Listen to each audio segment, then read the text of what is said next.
ಸರ್ವಮಂಗಲಮಾಂಗಲ್ಯೆ ಶಿವೆ ಸರ್ವಾರ್ಥಸಾಧಿಕೆ ಶರಣ್ಯೆ ತ್ರ್ಯಂಬಕೆ ಗೌರಿ ನಾರಾಯಣಿ ನಮಸ್ತುತೆ. ನಮಶ್ಚಂಡಿಕಾ ಹಿ ಶ್ರೀ ಗುರುಭ್ಯೋ ನಮಃ. Vishwavani TV special YouTube ವಾಹಿನಿಯ ಪ್ರೇಕ್ಷಕರಿಗೆ ವೀಕ್ಷಕರಿಗೆ ನಮಸ್ಕಾರ.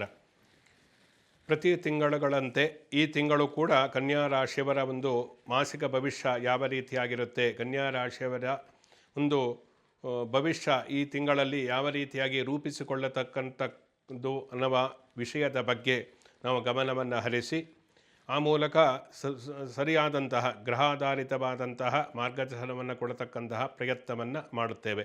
ಪ್ರಮುಖವಾಗಿ ಈ ತಿಂಗಳಲ್ಲಿ ಇರತಕ್ಕಂತಹ ಗ್ರಹಗತಿಗಳ ಒಂದು ಬದಲಾವಣೆಯನ್ನು ನಾವು ಗಮನಿಸಬೇಕಾಗುತ್ತೆ. ಕನ್ಯಾ ರಾಶಿಯ ಅಧಿಪತಿಯಾದಂತಹ ಬುಧ ಅವನು ಮೊದಲ ದಿನಗಳಲ್ಲಿ ತಿಂಗಳ ಮೊದಲ ದಿನಗಳಲ್ಲಿ ಮಕರ ರಾಶಿಯಲ್ಲಿ ಇದ್ದು ನಂತರ ಅವನು ಅಂದರೆ 3ನೇ ತಾರೀಕು ಕೇವಲ 2-3 ದಿವಸ ಇರ್ತಾನೆ ಅಷ್ಟೇ. 3ನೇ ತಾರೀಕು ಕುಂಭರಾಶಿಗೆ ಪ್ರವೇಶವನ್ನು ಮಾಡ್ತಾನೆ. ನಂತರ 5ನೇ ತಾರೀಕು ಶುಕ್ರ ಕುಂಭರಾಶಿಗೆ ಪ್ರವೇಶವನ್ನು ಮಕರ ರಾಶಿಯಿಂದ ಮಾಡತಕ್ಕಂಥದ್ದು. 13ನೇ ತಾರೀಕು ರವಿ ಮಕರ ರಾಶಿಯಿಂದ ಕುಂಭರಾಶಿಗೆ ಪ್ರವೇಶವನ್ನು ಮಾಡಿ ಕುಂಭ ಸಂಕ್ರಮಣಕ್ಕೆ ಕಾರಣ ಆಗ್ತಾನೆ. 23ನೇ ತಾರೀಕು 3ನೇ ಸ್ಥಾನದ ಅಧಿಪತಿಯಾದಂತಹ ಕುಜನು ಕೂಡ 5ನೇ ಭಾವಕ್ಕೆ ಅಂದರೆ 6ನೇ ಭಾವ ಕುಂಭರಾಶಿಗೆ ಪ್ರವೇಶವನ್ನು ಮಾಡತಕ್ಕಂಥದ್ದು. ಜೊತೆಯಲ್ಲಿ ಶನಿ ಮೀನರಾಶಿಯಲ್ಲಿ ಇದ್ದಾನೆ, ಮಿಥುನ ರಾಶಿಯಲ್ಲಿ ಗುರು ಇದ್ದಾನೆ, ಕೇತು ವ್ಯಯಭಾವ ಅಂದರೆ 12ನೇ ಭಾವದಲ್ಲಿ ಇರತಕ್ಕಂಥದ್ದು, ರಾಹು ಕುಂಭರಾಶಿಯಲ್ಲಿರತಕ್ಕ ಇದರಲ್ಲಿ ಯಾವುದೇ ಬದಲಾವಣೆ ಇಲ್ಲ. ಈ ಗ್ರಹಸ್ಥಿತಿಗೆ ಅನುಗುಣವಾಗಿ ಜೀವನದಲ್ಲಿ ಯಾವ ರೀತಿಯಾದಂತಹ ಬದಲಾವಣೆಗಳು ಉಂಟಾಗಬಹುದು. ಪ್ರಮುಖವಾಗಿ ಬುದ್ಧಿಕಾರಕ ಬುಧರ ಕನ್ಯಾ ರಾಶಿಯವರು ಬುದ್ಧಿವಂತರು ಅಂತಲೇ ಹೇಳಬೇಕಾಗುತ್ತೆ. ಯೋಚಿಸಿ ಮಾತನಾಡ್ತಾರೆ, ಯೋಚಿಸಿ ವ್ಯವಹಾರವನ್ನು ಮಾಡ್ತಾರೆ.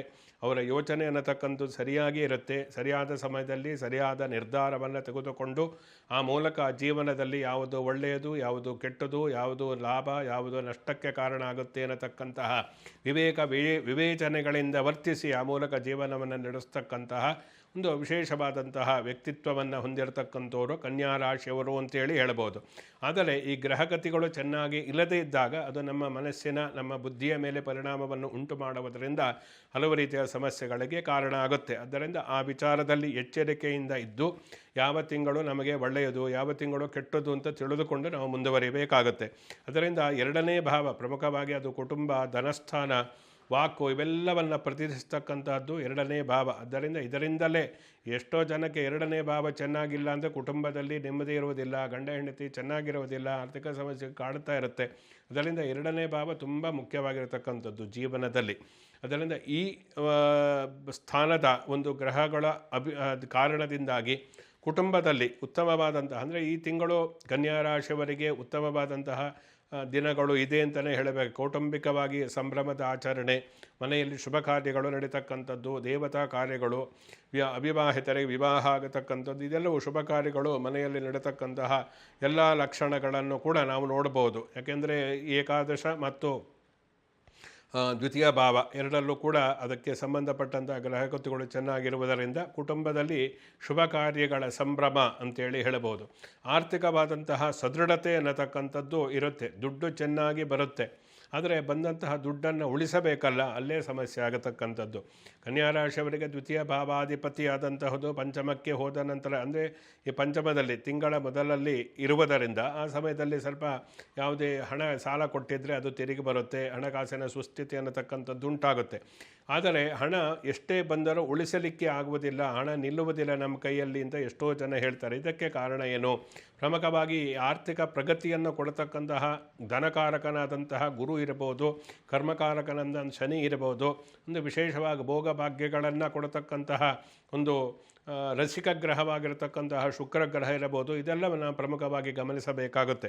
ಅದರಿಂದ ದುಡ್ಡು ಇದ್ದರೂ ಎಷ್ಟೋ ಜನಕ್ಕೆ ಅನುಭವಿಸುವುದಕ್ಕೆ ಆಗುವುದಿಲ್ಲ, ಎಷ್ಟೋ ಜನಕ್ಕೆ ದುಡ್ಡಿದ್ದರೂ ಕೂಡ ಅದು ನಿಲ್ಲುವುದಿಲ್ಲ. ಇಂತಹ ಸಮಸ್ಯೆಗಳೆಲ್ಲ ಇರುತ್ತೆ. ಅದು ವಿಚಾರದಲ್ಲಿ ಈ ಕನ್ಯಾ ರಾಶಿಯವರು ವಿಶೇಷವಾಗಿ ಈ ತಿಂಗಳಲ್ಲಿ ಹೊಸ ಯೋಜನೆಗಳು ಏನಾದರೂ ಇದ್ದರೆ, ಅಂಗಡಿ ಸ್ಥಾಪನೆ ಇರ್ಬೋದು, ಯಾವುದು ಆಫೀಸ್ ಸ್ಥಾಪನೆ ಹೊಸದಾಗಿ ಪ್ರಾರಂಭ ಮಾಡತಕ್ಕಂಥದ್ದು ಇರ್ಬೋದು, ಸ್ಟಾರ್ಟಪ್ ಇರ್ಬೋದು, ಹಣವನ್ನು ತೊಡಗಿಸ್ತಕ್ಕಂಥದ್ದು ಯಾವುದೇ ಇದ್ದರೂ ಕೂಡ ಸ್ವಲ್ಪ ಮುಂದೆ ಹಾಕತಕ್ಕಂಥದ್ದು ಒಳ್ಳೆಯದು. ಅಂದರೆ ಮಾರ್ಚ್ ಏಪ್ರಿಲ್ ಸಮಯದಲ್ಲಿ ಹೊಸದಾಗಿ ಏನಾದರೂ ಪ್ರಾರಂಭ ಮಾಡತಕ್ಕಂತಹ ನಿಮ್ಮ ಯೋಚನೆಗಳಿದ್ದರೆ ಅದೆಲ್ಲವನ್ನು ಆ ಸಮಯಕ್ಕೆ ಮುಂದೂಡತಕ್ಕಂಥದ್ದು ಒಳ್ಳೆಯದು. ಏಕೆಂದರೆ ಜೀವನದಲ್ಲಿ ಆ ಸಮಯದಲ್ಲಿ ಮಾಡಿದಂತಹ ಕೆಲಸ ಕಾರ್ಯಗಳು, ಉದ್ಯಮಗಳು ನಿಮ್ಮ ಪ್ರಗತಿಗೆ ಕಾರಣ ಆಗುತ್ತೆ. ಆದ್ದರಿಂದ ಆ ವಿಚಾರದಲ್ಲಿ ಯೋಚಿಸಿ ಮುಂದುವರಿಯಿರಿ.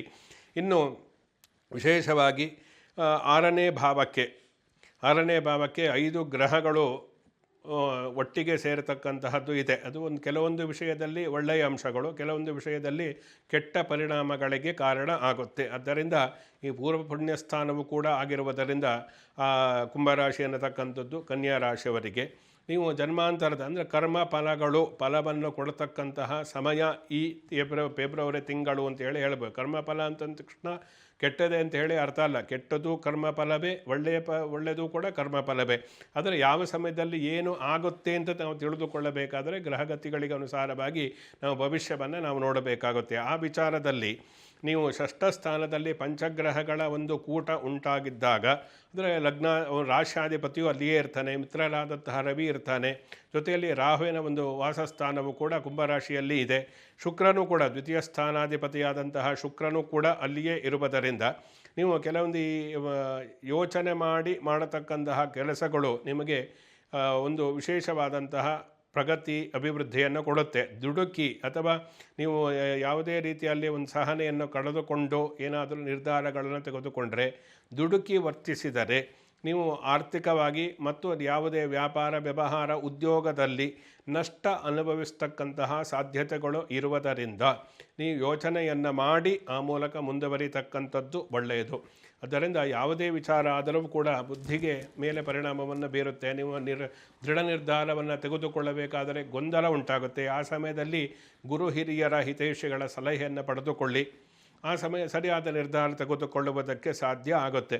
ಜೊತೆಯಲ್ಲಿ ಈ ದಾಂಪತ್ಯ ಜೀವನದಲ್ಲಿ ಈ ಯಾಂತ್ರಿಕಮಯವಾದಂತಹ ಜೀವನದಿಂದ, ಒತ್ತಡದ ಜೀವನದಿಂದ ದಾಂಪತ್ಯದ ಒಂದು ಸುಖಕ್ಕೆ, ಕುಟುಂಬದ ಒಂದು ಸಾಮರಸ್ಯಕ್ಕೆ ಗಮನವನ್ನು ಕೊಡಲಿಕ್ಕೆ ಆಗದೇ ಇರತಕ್ಕಂಥ ಪರಿಸ್ಥಿತಿ ಎಷ್ಟೋ ಜನಕ್ಕೆ ಇದೆ.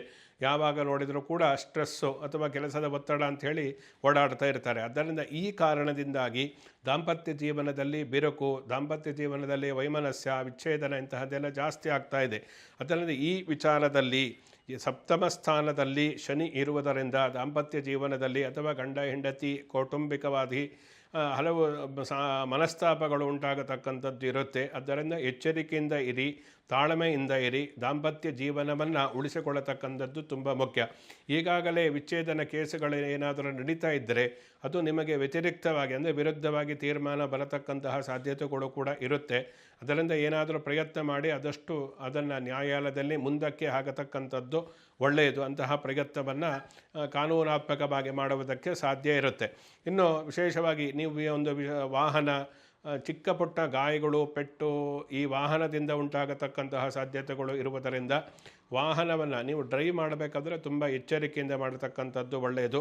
ಇನ್ನು ಭಾಗ್ಯಾಧಿಪತಿಯಾದಂತಹ ಒಂದು ಶುಕ್ರನೂ ಕೂಡ ಒಂದು ವಿಷಯ ಪಂಚಮ ಭಾವಕ್ಕೆ ಇದ್ದಾಗ ಷಷ್ಠ ಭಾವಕ್ಕೆ ಹೋದಾಗ, ಅಂದರೆ ತಿಂಗಳ ಮೊದಲಲ್ಲಿ ಒಳ್ಳೆಯ ಕೆಲವೊಂದು ಅನಿರೀಕ್ಷಿತವಾದಂತಹ ಲಾಭ, ತಿಂಗಳ ಅಂತ್ಯದಲ್ಲಿ ಅನಿರೀಕ್ಷಿತವಾದಂತಹ ನಷ್ಟ ಎರಡೂ ಕೂಡ ಉಂಟಾಗುತ್ತೆ ಜೀವನದಲ್ಲಿ. ಅದರಿಂದ ಇದಕ್ಕೆ ಸರಿಯಾದಂತಹ ರೀತಿಯಲ್ಲಿ ನಾವು ಪ್ಲಾನನ್ನು ಮಾಡಿ, ಅಂದರೆ ಸರಿಯಾದ ರೀತಿ ಯೋಚಿಸಿ ಕಾರ್ಯಪ್ರವೃತ್ತರಾದರೆ ನಷ್ಟವನ್ನು ತಡೆಯುವುದಕ್ಕೆ ಸಾಧ್ಯ ಇರುತ್ತೆ. ಅದರಿಂದ ಈ ಉದ್ಯೋಗಕ್ಕೆ ಸಂಬಂಧಪಟ್ಟಂತೆ ಅದರಲ್ಲೂ ಕೂಡ ಕರ್ಮಸ್ಥಾನದಲ್ಲಿ ಗುರು ಇದ್ದಾನೆ. ಗುರು ಬುಧನಿಗೆ ಶತ್ರು ಆಗುತ್ತೆ. ಅದರಿಂದ ಉದ್ಯೋಗಕ್ಕೆ ಸಂಬಂಧಪಟ್ಟಂತೆ ಏನಾದರೂ ಸಮಸ್ಯೆಗಳು ಬರಬಹುದು. ಎಚ್ಚರಿಕೆಯಿಂದ ವರ್ತಿಸಿ. ಕೆಲಸವನ್ನು ಬದಲಾವಣೆ ಮಾಡತಕ್ಕಂಥದ್ದು ಬೇಡ. ಅನಾವಶ್ಯಕವಾದಂತಹ ದುಡುಕಿನ ತೀರ್ಮಾನಗಳು ಕೆಲಸದ ವಿಚಾರದಲ್ಲಿ, ವ್ಯವಹಾರದ ವಿಚಾರದಲ್ಲಿ ಬೇಡ.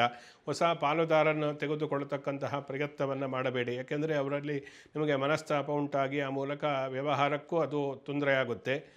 ನಿಮ್ಮಲ್ಲೂ ಕೂಡ ಅನ್ಯೋನ್ಯತೆ ಅನ್ನತಕ್ಕಂಥದ್ದು ಆಗೋದಿಲ್ಲ. ಅದರಿಂದ ವ್ಯವಹಾರಕ್ಕೆ ಸಂಬಂಧಪಟ್ಟಂತೆ, ಉದ್ಯೋಗ ಸಂಬಂಧಪಟ್ಟಂತೆ ಯಾವುದೇ ಬದಲಾವಣೆಗಳು ಅಥವಾ ಹೊಸ ಹೊಸ ಯೋಜನೆಗಳನ್ನು ಕಾರ್ಯಗತ ಮಾಡತಕ್ಕಂಥದ್ದು ಈ ತಿಂಗಳಲ್ಲಿ ಮಾಡದೇ ಇರತಕ್ಕಂಥದ್ದೇ ಒಳ್ಳೆಯದು. ಇನ್ನು ವಿಶೇಷವಾಗಿ 11ನೇ ಭಾವದ ಅಧಿಪತಿ ಚಂದ್ರ ಬದಲಾವಣೆ ಆಗ್ತಾ ಇರ್ತಾನೆ. ಅದರಿಂದ ಅಲ್ಲಿ ಯಾವುದೇ ರೀತಿಯ ಒಂದು ಯಾವುದೇ ದೃಷ್ಟಿ ತಿಂಗಳ ಅಂತ್ಯದಲ್ಲಿ ಇರುವುದಿಲ್ಲ.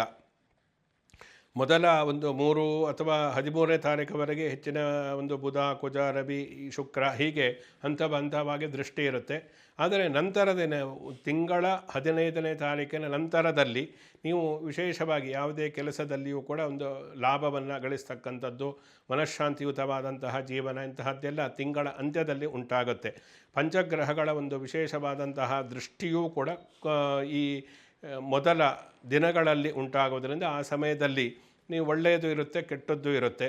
ಅದರಿಂದ ಎಚ್ಚರಿಕೆಯಿಂದ ಯಾವುದೇ ಕೆಲಸವನ್ನು ಕೂಡ ಯೋಚಿಸಿ ಮಾಡಿ 100 ಬಾರಿ ಯೋಚಿಸಿ ಮಾತನಾಡಿ, ಯೋಚಿಸಿ ಕೆಲಸವನ್ನು ಮಾಡಿ. ಗೊಂದಲಗಳು ಉಂಟಾಗ ಹಿರಿಯರ ಮಾರ್ಗದರ್ಶನವನ್ನು ಪಡೆದುಕೊಳ್ಳಿ. ಇದೆಲ್ಲ ನಾವು ಅನುಸರಿಸಿದಾಗ ಈ ಫೆಬ್ರವರಿ ತಿಂಗಳು ನಮಗೆ ಉತ್ತಮವಾದಂತಹ ಮಾಸವೇ ಆಗುತ್ತೆ. ಯಾವುದಕ್ಕೂ ವಿಶೇಷವಾಗಿ ವಿಷ್ಣು ಸಂಬಂಧಿತವಾದಂತಹ ದೇವರ ಪೂಜನೆ, ವಿಷ್ಣು ಸಹಸ್ರನಾಮವನ್ನು ಮಾಡತಕ್ಕಂಥದ್ದು, ಶ್ರೀನಿವಾಸ, ವೆಂಕಟೇಶ್ವರ, ಲಕ್ಷ್ಮೀ ನರಸಿಂಹ ದೇವಾಲಯಕ್ಕೆ ಹೋಗಿ, ಹನುಮಂತನ ಆಂಜನೇಯ ದೇವಾಲಯದಕ್ಕೆ ಹೋಗಿ ಆ ಮೂಲಕ ಅರ್ಚನೆಯನ್ನು ಮಾಡತಕ್ಕಂಥದ್ದು ಇನ್ನೂ ಹೆಚ್ಚಿನ ಒಳ್ಳೆಯ ಫಲವನ್ನು ಪಡೆಯುವುದಕ್ಕೆ ಸಾಧ್ಯ ಇದೆ. ಸಮಸ್ತ ಸನ್ಮಂಗಳಾನಿ ಭವಂತು. ಶುಭಮಸ್ತು.